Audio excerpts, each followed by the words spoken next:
My son called me crying on his graduation day. His mother cut up his cap and gown. She left a note, "You are not my son anymore, failure." He wanted to skip the ceremony, but I looked at him and said, "Get dressed. I have a plan."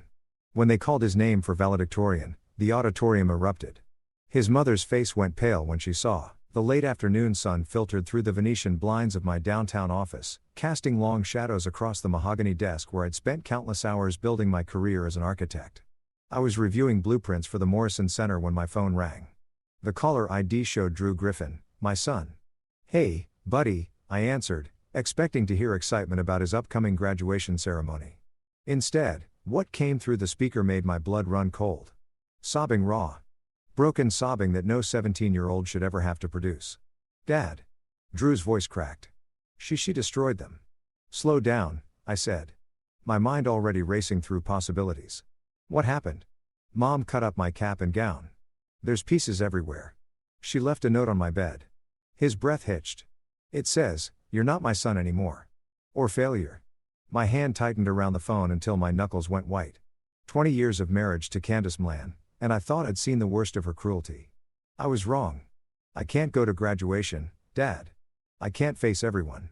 I can't listen to me, Drew," I said, standing up and grabbing my car keys. "Don't move. I'm coming to get you, and we're going to that ceremony." "But, Dad, trust me, son. I have a plan." The drive from my office to the house I'd once called home took 15 minutes, but my mind traveled back 20 years in that time. I'd met Candace at a charity gala hosted by her father's company. She was stunning, sharp-witted, and came from money, old money that I, the son of a construction foreman and a school teacher, had never experienced. Her parents, Roger and Lynn Mlan, ran one of the most successful real estate development firms in the state. I was a young architect then, hungry and talented, but without connections. Candace seemed different from the other socialites I'd met. She claimed to want authenticity, someone who'd earned their place rather than inherited it. I fell for it hard. We married within a year. Drew came along 2 years later, and for a brief window, I believed we were happy. But as my firm grew, as I started winning awards and building a reputation independent of the Mlan name, something shifted in Candace. The woman I'd married began to vanish, replaced by someone bitter and controlling. It started small, criticism disguised as concern. "Are you sure that's the right design choice, Stephen? You wouldn't want to embarrass yourself." Then it escalated. She belittled my work at dinner parties. Always with a laugh that suggested she was joking, but her eyes were ice. The real poison, though, was how she treated Drew. I pulled into the driveway of our house. Technically still our house, though I've been living in an apartment downtown for the past 4 months. The separation wasn't official yet. Candace wanted to work things out, but I knew better. She wanted to maintain appearances until she could spin the narrative in her favor. Drew met me at the door, his eyes red and swollen. At 17, he'd grown to 6 feet tall, athletic from years of track and cross country with my dark hair and his mother's sharp features. But right now, he looked small, defeated. "Show me," I said. He led me upstairs to his room. The navy blue cap and gown lay in ribbons across his bed. The fabric had been methodically shredded with scissors. This wasn't a moment of rage. This was calculated destruction. The note sat on his pillow, written in Candace's precise handwriting. I picked it up, reading the words that had shattered my son. "You're not my son anymore. Failure. You've proven you're just like your father. Mediocre, embarrassing, beneath the Mlan standard. Don't bother coming to me for college money. You're on your own." "Dad," Drew said quietly. "I got a 3.7 gigapascals. I made varsity track. I got accepted to 3 good universities. Why does she hate me so much?" I turned to face him, placing my hands on his shoulders. "Because you're not who she wanted you to be. You're not a puppet she can control. And that terrifies her. I don't understand. Your mother comes from a world where image is everything. When I met her, I thought I was the exception to her family's rules. But the truth is, she wanted to own me, to remake me into her ideal. When that didn't work, she shifted her focus to you." Drew's jaw tightened. "What did she want me to be?" "Perfect. But her version of perfect. Captain of the football team, not cross-country, business major at her alma mater, not environmental science at a state school. She wanted a son who would join her father's company, marry into another wealthy family, perpetuate the Mlan legacy. That's insane." "Yes, it is." I glanced around his room at the posters of national parks, the shelf full of books about ecology and conservation, the photos of him crossing finish lines with genuine joy on his face. But you know what? You're better than that. You're kind, passionate, and real. And that's why we're going to that graduation ceremony. Dad, I don't have a cap and gown. I know. I'll handle it. I check my watch. Get dressed. Wear that suit we bought for college interviews. I'll be back in 90 minutes. Where are you going? I smiled, and it wasn't a kind smile. To make sure your mother learns a lesson she should have learned a long time ago. My first stop was the school district office. I'd made some calls from the car, and Principal Vera Rice agreed to meet me despite the late hour. She was a stocky woman in her 50s with steel gray hair and eyes that missed nothing. "Stephen, I got your message," she said, ushering me into her office. "I have to say I'm disturbed by what you described." "It's worse than I described," I said, showing her a photo I'd taken of the destroyed cap and gown in the note. Principal Rice's expression hardened. "That's abuse. You know that, right?" "I do. And it's not the first incident. Just the first I can prove so clearly." She studied me carefully. "You're here for more than a replacement cap and gown. I need information about Drew's class ranking." Something flickered across her face. "You don't know what?" She pulled up her computer, typed for a moment, then turned the screen toward me. "This is confidential until the ceremony, but given the circumstances," she pointed to the screen. "Drew is graduating as valedictorian. His weighted GPA is 4.2. Between his AP courses, his independent study in environmental science with Professor Timothy Stevens at the university, and his academic achievements, he edged out Meredith Bird by 0.003. I felt my chest tighten with pride and rage. "Candace doesn't know." "No, we only notify the valedictorian and salutatorian 2 days before graduation. Drew was informed yesterday." "Did he not tell you?" "He probably wanted to surprise me. He mentioned he had something special to share after the ceremony." I paused, piecing it together. Candace must have found out somehow. That's why she did this. She couldn't stand that he succeeded without her approval. On his own terms, Principal Rice nodded slowly. "There's something else you should know. Meredith Bird's mother, Erin Bird, is on the school board with Candace. They're competitive, to put it mildly." The picture became clearer. Candace had probably learned from Erin that Drew beaten Meredith for valedictorian. In her twisted mind, that wasn't a triumph. It was a humiliation. Her son had succeeded, but not in the way she could publicly claim credit for. He'd done it in environmental science and athletics. Feel she considered beneath the Mlan standard. "I need a favor," I said. "Can you delay announcing the valedictorian until later in the ceremony? And can you get me a list of everyone who's speaking?" "Why?" "Because I'm going to make sure Candace Mlan sits through every moment of her son's triumph before she realizes what's happening, and I want to be there when it hits her." Principal Rice smiled, and it was a wolf smile. "You know, I've wanted to put that woman in her place for years. She's made my life hell on the school board. What did you have in mind?" We talked for 40 minutes, planning every detail. Principal Rice revealed that Candace had been pushing to cut funding for the environmental science program, calling it a waste of resources on tree hugger nonsense. She'd also tried to block Drew from his independent study, arguing it was inappropriate fraternization between students and university professors. Every move Candace made was designed to undermine Drew's achievements, to force him into her mold, and he'd succeeded anyway, which must have driven her insane. "I'll need to make some calls," Principal Rice said. "But I think we can make this work. Do you have someone who can get Drew a new cap and gown?" "Already handled." "Thank you, Vera." "Thank you, Stephen. That boy deserves better than what she's given him." My second stop was the university, where I met Professor Timothy Stevens in his office. He was younger than I expected, maybe 40, with a lean build of someone who spent more time in the field than behind a desk. His office was cluttered with rock samples, plant specimens, and photographs of wilderness areas. "Mr. Griffin," he said, shaking my hand. "Drew speaks very highly of you. The feeling is mutual, Professor. He talks about your mentorship constantly." Stevens gestured for me to sit. "When you called, you said this was urgent. Something about Drew's graduation." I explained the situation. As I talked, Stevens's expression grew darker. "I had no idea his home situation was that toxic," he said. "Drew always seems so well-adjusted, focused, passionate, mature beyond his years. He's good at hiding pain. He gets that from me." I leaned forward. "Professor, I need to know. Is the offer you made him still on the table? The research assistant position?" "Absolutely. It's his if he wants it. Full funding, a small stipend, and he'd be working on the wetland restoration project. It's rare for an undergraduate, but Drew's work has been exceptional. Can you be at the graduation ceremony tomorrow night?" And can you bring the official offer letter? Stephen studied me. You're planning something.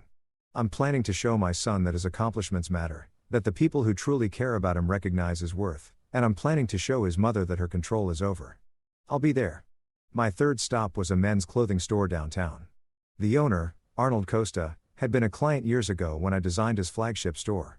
He owed me a favor and I was calling it in. Stephen, he boomed, greeting me with a handshake. What brings you by so late? I need a miracle, Arnold. Cap and gown, adult size medium by tomorrow afternoon. He whistled low. That's tough. Graduation season, everything's spoken for. I know. That's why I'm asking you. You must have connections. Arnold thought for a moment, then grinned. I might know a guy, but it'll cost you. Name your price. Dinner with you and Drew once he starts college. I want to hear all about his plans. I felt my throat tighten. Arnold had lost his own son to cancer 3 years ago. He and Drew had met a few times at company events, and I'd seen the way Arnold looked at him like he saw something of his own boy. Deal, I said, shaking his hand. By the time I returned to pick up Drew, I'd made 7 more calls and set in motion a plan that would either brilliantly vindicate my son or spectacularly blow up in my face. I was betting on the former. Drew was ready, dressed in the charcoal suit that made him look older, more confident, but his eyes still held that wounded look. Dad, I've been thinking, he said as we drove toward my apartment. Maybe Mom's right.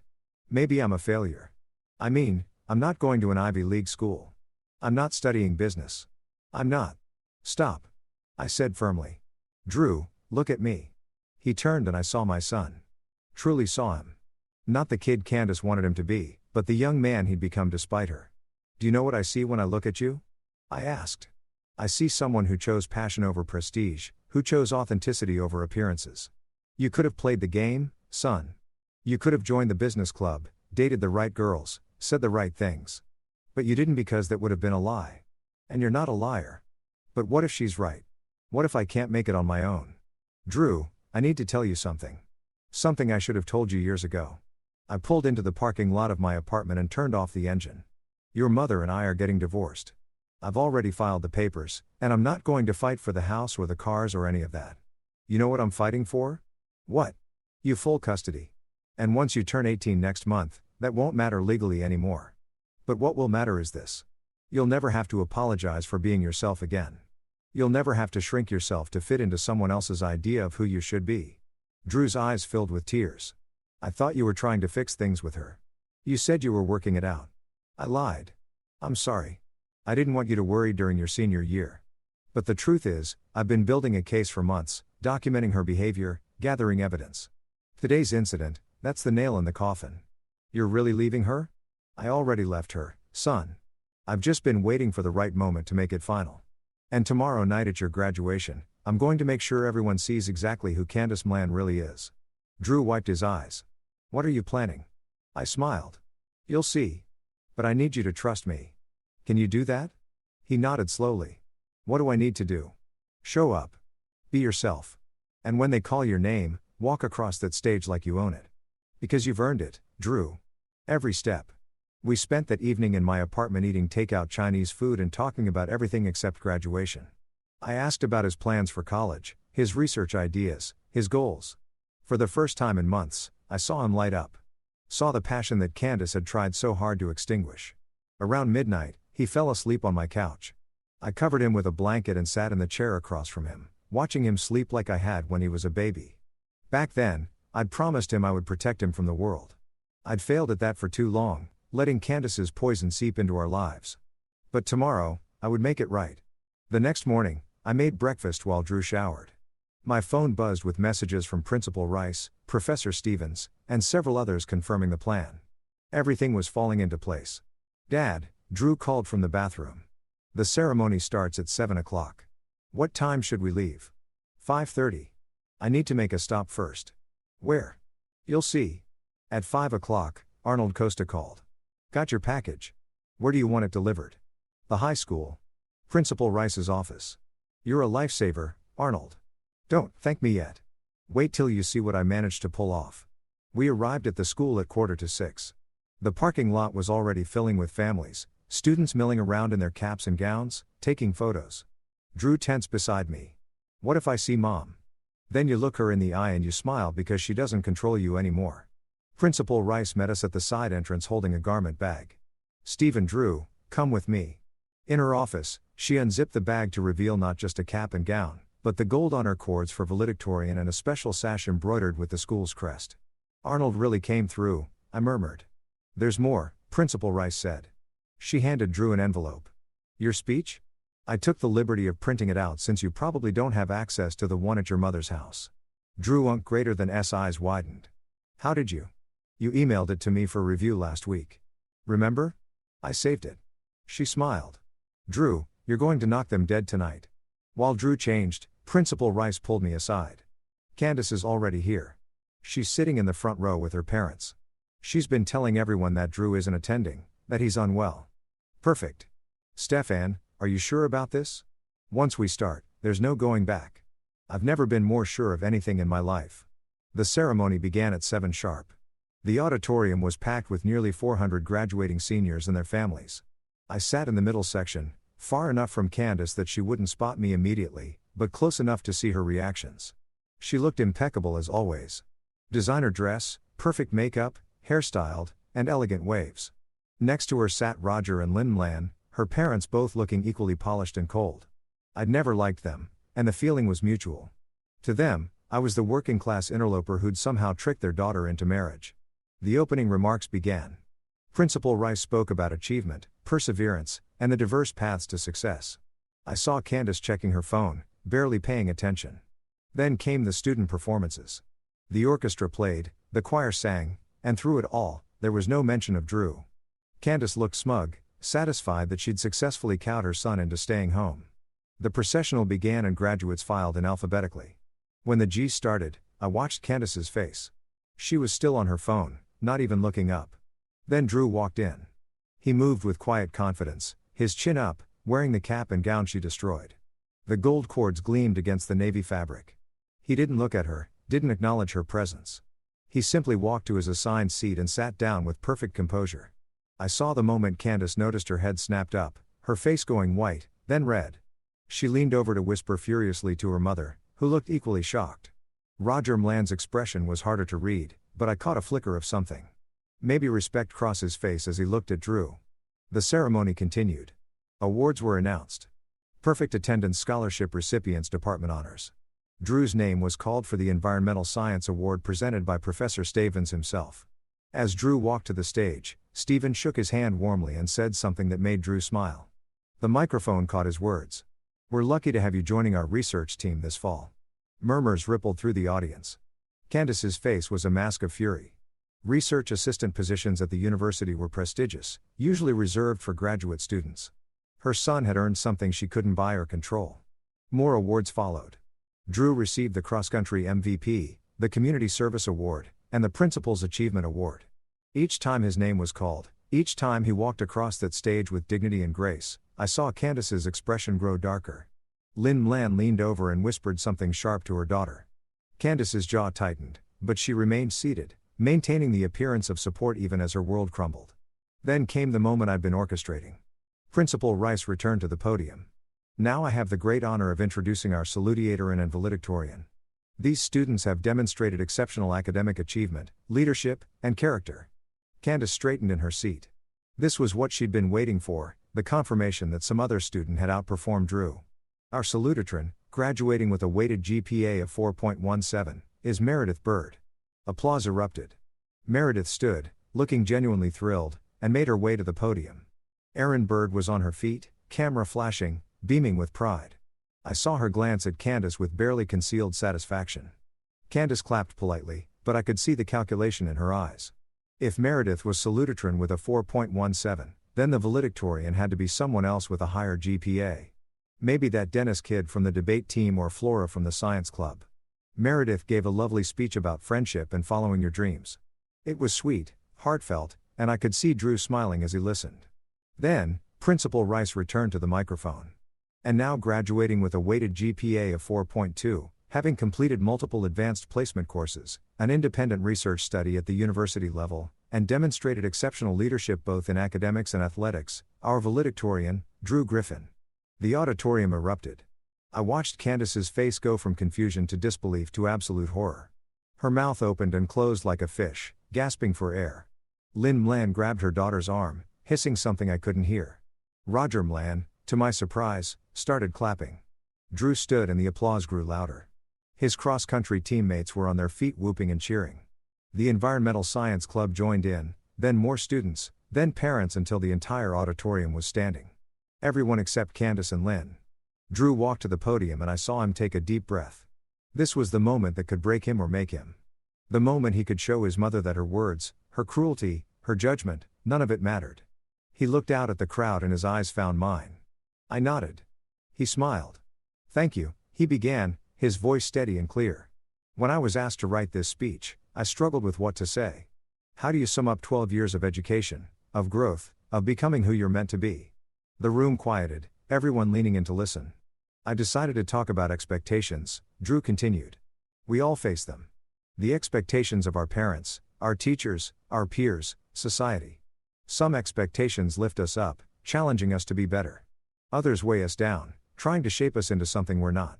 I saw several students nodding, recognizing their own struggles in his words. For a long time, I tried to meet expectations that weren't meant for me. I tried to fit into a mold that didn't match who I was inside, and I failed. He paused, letting that word hang in the air. I failed to be someone I wasn't. And you know what? That failure was the best thing that ever happened to me. Nervous laughter rippled through the audience. Candace was stone still because that failure forced me to ask a question whose expectations matter. Who gets to decide if I'm successful, if I'm worthy, if I'm enough? Drew's voice grew stronger. I realized the answer wasn't in the mirror someone else held up for me. It was in the reflection I saw when I looked at myself honestly. He glanced down at his notes, then back up. I chose to study environmental science when I was told it was impractical. I chose cross-country over football when I was told it was less prestigious. I chose a state university over an Ivy League school when I was told it would embarrass my family. Gasps echoed through the auditorium. This wasn't a typical feel-good graduation speech. This was truth, raw and unfiltered. And standing here today as your valedictorian, I want you to know those choices were right. Not because they led to this moment, but because they were mine. I owned them. I lived them. I became myself through them. He looked directly at Candace for the first time. To anyone who ever told me I wasn't good enough, thank you. You taught me that being good enough for someone else is an impossible goal. The only person I need to be good enough for is myself. The silence was absolute. Then someone started clapping. Professor Stavins standing in the back. Then Principal Rice. Then Arnold Costa who'd snuck in to watch. Then the students. Then everyone. A wave of applause that shook the walls. Candace sat frozen, her face pale. Lynn Mlan looked like she'd been slapped, but Roger Mlan, he was clapping too slowly with an expression that might have been regret. Drew finished his speech with words about the future, about the class moving forward together, about supporting each other's diverse paths. It was beautiful, inspiring, and completely authentic. When he finished, the standing ovation lasted 3 full minutes. As Drew returned to his seat, I saw several students reach out to shake his hand to hug him. He had given voice to something they all felt, and they loved him for it. The rest of the ceremony passed in a blur. Diplomas were distributed. Names called the ritual completion of high school. Through it all, Candace remained seated, barely moving, while chaos swirled in her mind. When the last graduate crossed the stage, Principal Rice made one final announcement. "Before our students throw their caps, I have one more presentation to make. Drew Griffin, could you return to the stage, please?" Confusion flickered across Drew's face, but he stood and walked back to the podium. "Drew," Principal Rice said, "your teacher and mentor, Professor Timothy Stavins, has something for you." Stavins joined them on stage, holding an envelope. "Drew, it is my great honor to officially offer you the position of undergraduate research assistant on our wetland restoration project. This position includes full funding for your undergraduate research, a stipend for living expenses, and the opportunity to co-author papers in peer-reviewed journals." He handed Drew the envelope, then shook his hand. "I've worked with hundreds of students, Drew. You're one of the finest minds I've encountered. Welcome to the team." The applause was thunderous. I saw Aaron Bird's expression shift from satisfaction to envy. This wasn't just an academic honor. This was real-world validation, the kind of opportunity that would shape Drew's entire career, and Candace had tried to destroy him the day before his triumph. The ceremony concluded with the traditional cap toss. Hundreds of navy blue mortar boards flew into the air, and when they fell, chaos erupted as families rushed to find their graduates. I made my way through the crowd toward Drew. He saw me coming and grinned, a real genuine grin that lit up his entire face. Dad, he grabbed me in a hug. Did you know about the valedictorian thing? I might have had an inkling, I admitted. In the research position, Professor Steffens is a good man. He recognized your talent. Drew pulled back, his eyes bright. You planned all of this, getting me here, the cap and gown, everything. I just opened the doors, son. You walked through them, Mr. Griffin. We turned to find Roger Mland standing behind us alone. Candace and Lynn were nowhere to be seen. Roger, I said coolly. I wanted to congratulate Drew, he said, extending his hand to his grandson. That was quite a speech. Drew hesitated, then shook his hand. Thank you, sir. Roger's jaw worked for a moment, then he said, I owe you an apology, both of you. I've been blind to what was happening in my daughter's house. The way she's treated you, Drew, that's not right. That's not how family should be. No, I agreed. It's not. And you, Stephen, I was wrong about you. I thought you weren't good enough for Candace, that you were using her, but I see now that she was using you. Using both of you. Where is she? I asked. She left, took Lynn, and stormed out during the cap toss. I expect I'll get an earful when I get home. He smiled grimly. But I think I'll stay here for a while. Enjoy the celebration. He turned back to Drew. Your grandmother and I would like to take you to dinner this weekend. Just the three of us. If you're willing, Drew looked at me. I nodded. That's up to you, son. Okay, Drew said. I'd like that. After Roger left, Drew and I were surrounded by well-wishers. Professor Stevens introduced him to other faculty members. His teammates from cross-country hoisted him on their shoulders. Parents I'd never met shook my hand and told me how much Drew's speech meant to their own kids. Through it all, I kept watch for Candace, but she didn't return. We left the school around 10 o'clock. Drew still buzzing with energy. I can't believe today happened, he said as we drove back to my apartment. Yesterday, I thought my life was over. Today I'm valedictorian with a research position. Yesterday your mother tried to break you. I said today you proved you're unbreakable. What happens now, Dad? Now? Now we go home, order pizza, and celebrate. Tomorrow we start dealing with the legal stuff, the divorce, custody, though you'll be 18 soon, so that's mostly symbolic. Then we start planning your future. What about Mom? I thought about Candace. About the woman I'd married and the monster she'd become. Your mother made her choices, Drew. She chose cruelty over compassion, control over love. She'll have to live with the consequences. Do you think she'll ever apologize? No. I said, honestly, people like your mother don't apologize. They double down, blame everyone else, twist the narrative until they're the victim. But here's the thing. You don't need her apology to move forward. You don't need her approval to be successful. You already are successful with or without her. We spent that night eating pizza, watching terrible movies, and laughing until our sides hurt. It was the first time in years I'd seen Drew truly relaxed, truly himself. Around 2 o'clock in the morning, as he was falling asleep on the couch again, he said softly, Dad, thank you for having a plan, for believing in me. Always, son. Always. The next morning, everything changed. I woke to my phone ringing. The number was Roger Mland's. Stephen, he said without preamble. We need to talk. It's about Candace. What about her? She's been embezzling for my company. Has been for years. I sat up suddenly wide awake. What? After last night, I couldn't sleep. Something about the way she reacted, the way she's been acting for months, it bothered me. So, I went to the office at 5 a.m. and started going through the books. His voice was tight with anger. She's stolen nearly $2 million over the past 6 years. My mind reeled. How? Fake vendor contracts, inflated expense reports, ghost employees. It's sophisticated, which is why our auditors missed it. But once I knew what to look for, it was obvious. He paused. I'm calling the police. Stephen, I wanted you to know first. Why tell me? Because she did it for Drew. At least that's what she'll claim. She's been funneling money into offshore accounts supposedly for his college fund. But the paperwork shows the accounts are in her name only.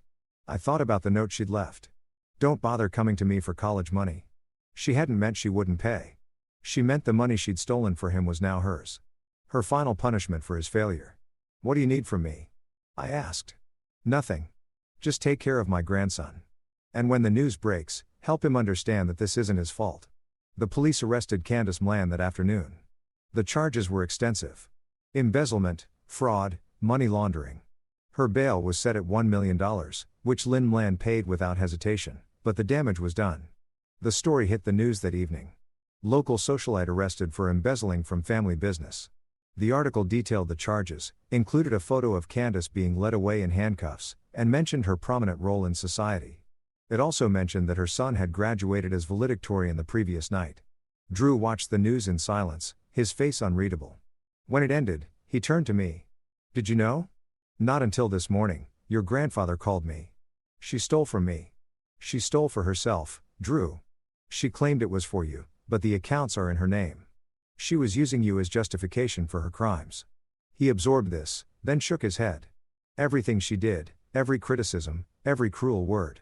And the whole time she was the failure, not me. She was projecting, son. Her own inadequacies, her own fears. She tried to make you small so she could feel big. I almost let her win, but you didn't, and that's what matters. The legal proceedings took months. Candace pleaded not guilty, claiming the money was legitimately earned through consulting work. But Roger's lawyers were thorough and the evidence was damning. In the end, she took a plea deal. 5 years in prison, restitution of the full amount stolen and permanent removal from any position at Mlan Development. Lynn Mlan tried to spin it as a misunderstanding, a mistake born of maternal love, but nobody was buying it. The Mlan name, so carefully cultivated over decades, was permanently tarnished. Through it all, Drew thrived. He started his research position at the university, throwing himself into the wetland project with passion and dedication. Professor Steffens told me Drew was exceptional, publishing quality work within his first semester. Roger and Drew developed a relationship, meeting for lunch every week. Roger, to his credit, never tried to defend his daughter or minimize what she'd done. Instead, he focused on being the grandfather he should have been all along. The divorce was finalized 6 months after graduation. I got everything I wanted, full custody, though Drew was now legally an adult, the house, and complete separation from the Mlan family finances. I didn't ask for alimony or support. I just wanted out. Candace from prison sent one letter. It arrived on Drew's 18th birthday. He read it in my presence, his expression hardening with each line. When he finished, he handed it to me. It was full of justifications, excuses, and accusations. She blamed me for turning Drew against her. She blamed the Mlanes for abandoning her. She blamed Drew for being ungrateful and disloyal. Nowhere in the 3-page letter did she apologize or take responsibility. "Do you want to respond?" I asked. Drew thought for a moment, then shook his head. No, she wouldn't hear me anyway. He took the letter, walked to the fireplace, and burned it. "I'm done carrying her poison," he said, watching the paper curl and blacken. "From now on, I only carry what helps me grow." 3 years later, I stood in that same auditorium where Drew had graduated high school. But this time it was the university's ceremony and Drew was graduating summa cum laude with his bachelor's degree in environmental science. He'd been accepted to graduate school at 3 top programs. He'd co-authored 4 research papers. He'd been awarded the university's Outstanding Undergraduate Research Award. And he'd done it all with a quiet determination that had always defined him. Roger Mlan sat next to me, older now, but proud. Lynn had passed away the previous year, her health broken by the shame of Candace's crimes. Roger had changed his will, leaving the majority of his estate to Drew and various environmental charities. "She could be here," Roger said quietly, referring to Candace. "She got out on parole last month. Did she contact Drew?" "She tried." He didn't respond. We watched as Drew crossed the stage, shaking hands with the university president. His name was called with honors and the applause was warm, genuine. After the ceremony, we celebrated at a nice restaurant. Drew, Roger, Professor Stevens, Arnold Costa, and several of Drew's friends from the research team. We toasted to success, to the future, to the work still to be done. At one point, Drew pulled me aside. "Dad, I never thanked you properly for graduation night. For believing in me when I couldn't believe in myself. You don't need to thank me for being your father. Drew, that's just love. Still, you had a plan when I had none. You saw the path forward when I saw only darkness." I thought back to that phone call, to my son's broken sobs, to the destroyed cap and gown. "You know what my plan really was?" I said, "To show you what I already knew. That you're remarkable, that you're strong, that you're worthy of every good thing that comes your way." Did it work? I looked at the young man before me, confident, accomplished, kind, and smiled. "What do you think?" He grinned. "Yeah, it worked." 5 years after that high school graduation, Drew defended his doctoral dissertation on wetland restoration and climate resilience. I sat in the front row as Dr.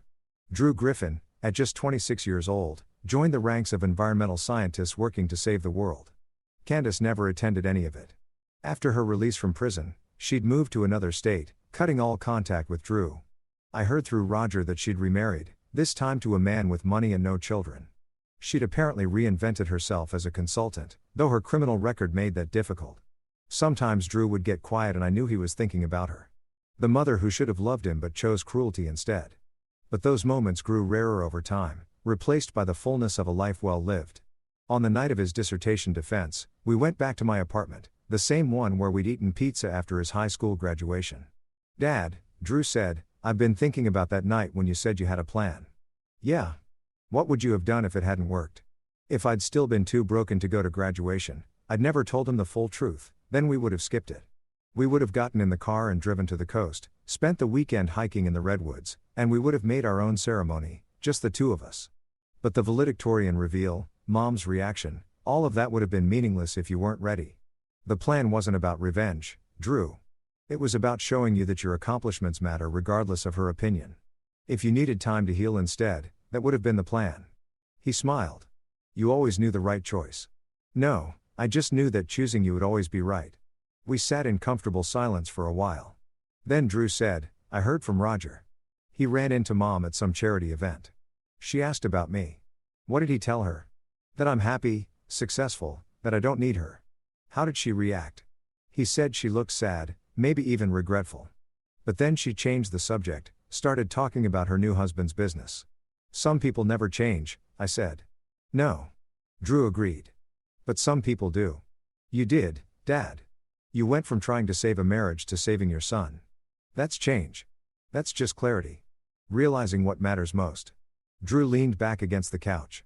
"Do you think she ever realized what she lost?" "I think she realized she lost control. I don't know if she realized she lost a son." "Her loss," Drew said firmly. And I heard in his voice the absolute certainty that came from years of building himself into someone he was proud to be.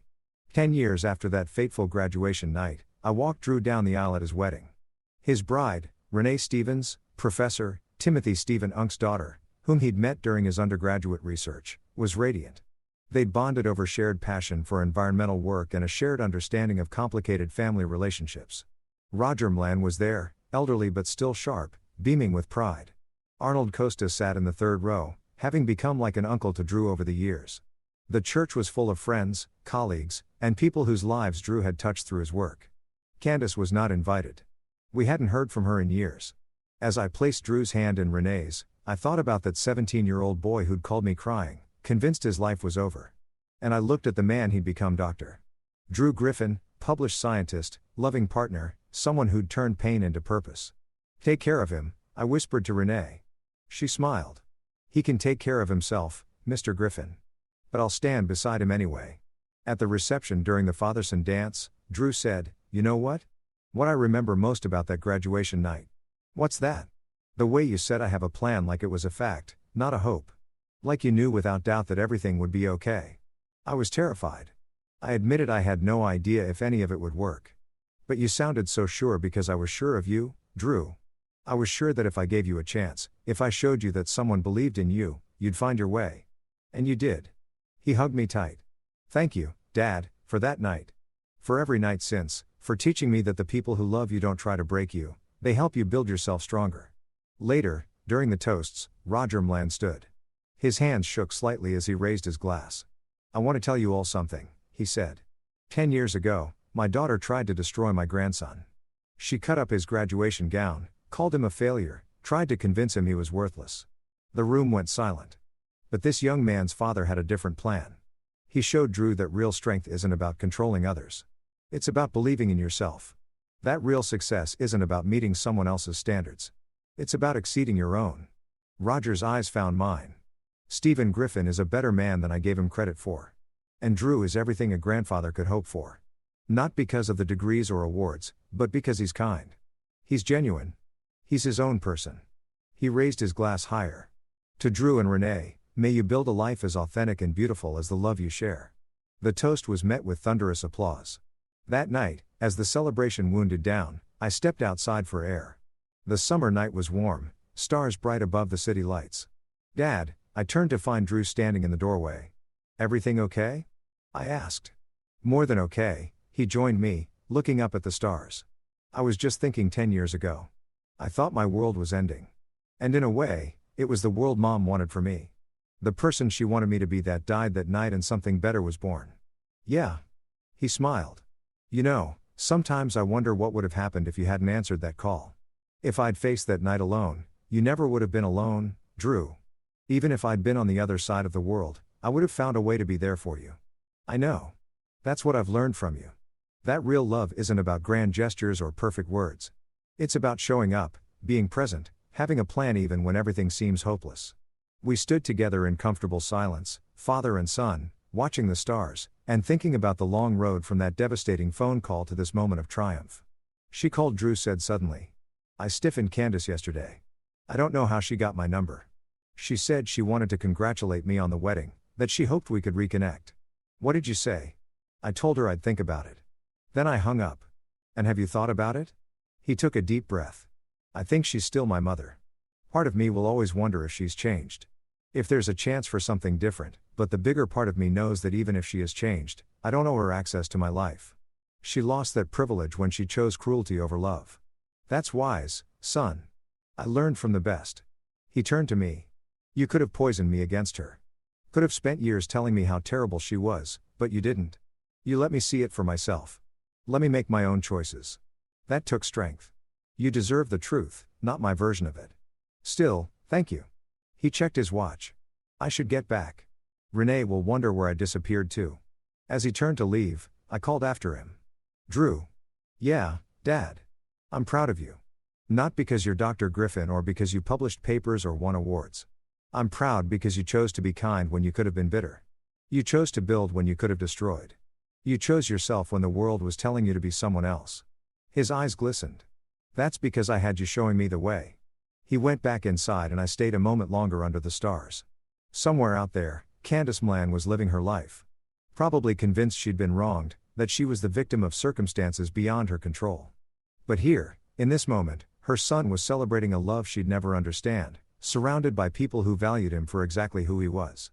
And that was the best revenge I could have ever planned, not her suffering. But Drew's joy, the plan hadn't been perfect. There had been setbacks, hard days, moments when Drew struggled with the scars Candace left behind. But through it all, we'd worked together to build something she could never touch. A relationship based on mutual respect, unconditional love, and the understanding that real strength comes from within. As I walked back into the reception, I heard Drew's laugh, genuine, free, unburdened. And I knew that 10 years ago, when I told my crying son, "I have a plan." This was what I've been planning for all along. Not revenge, not vindication, not even justice. Just this, my son. Happy, whole, and free. That was the plan, and it had worked perfectly.